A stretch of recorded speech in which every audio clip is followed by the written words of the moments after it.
Tonight at the Grammys, it's a Beatle v The Stones.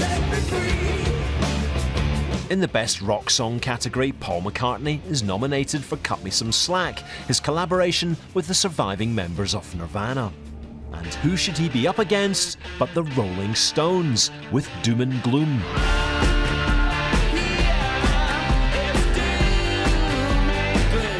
It's 50 years since they first battled it out at a major awards ceremony in 1964. A feast of pop at the Empire Pool, Wembley, the new Musical Express Poll Winners All-Star Concert.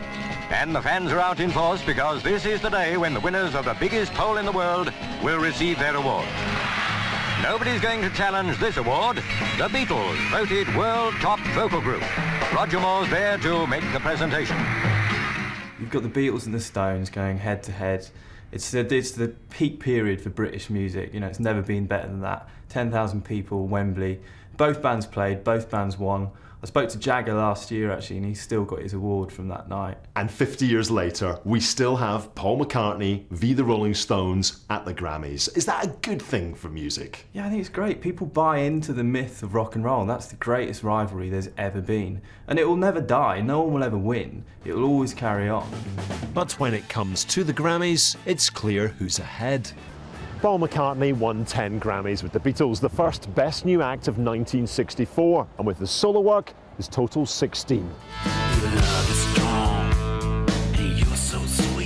As for the Stones, they've only ever picked up 2, both in 1994, Best Rock Album, Voodoo Lounge, and Best Video, Love Is Strong. And someday, babe.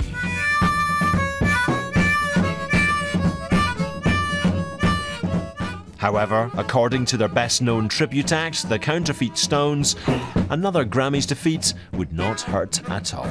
They don't seek that kind of accolade. In a way, they kind of like to be slightly on the outside of it all. That's why there's no musicals about the Stones in the West End, and there never will be.